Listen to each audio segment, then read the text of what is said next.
On the Market, sponsored by First Community Mortgage. As expected, the Federal Reserve announced a 0.25% hike in interest rates today. Ryan Kiefer with First Community Mortgage is here to tell us what this means and what we can expect. Hey, Ryan. Hey, how are you? I'm pretty good. So for folks at home, what can we expect out of this? Yeah, so, they didn't mention what we were looking for today. They didn't say that this was it and that they're going to push the pause button for rate hikes. That's what everybody was hoping for. They left the door open for future hikes, but, we do think this is the last one. This is the 10th time they've hiked in the last 14 months. They've raised rates by 5%. And if you look at the futures markets, they're actually pricing in that the Fed is going to cut rates as soon as September. So the hike today was a little bit of a head scratcher. It's kind of like, saying like, hey, I'm going to go on a diet tomorrow, but let me go ahead and eat this large pizza and a couple pieces of cake because they're going to start cutting. Yeah, I have too, admittedly.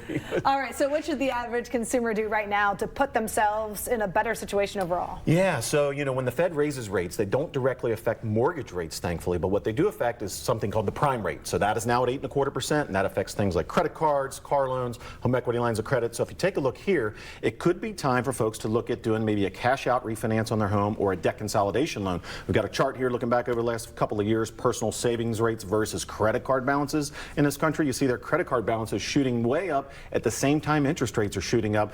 But the good news is people have a lot of equity in their homes right now, so it could be a good time for them to take a look at maybe consolidating some of that debt and paying it off, saving some money monthly. All right, Ryan Kiefer, good advice. Thank you.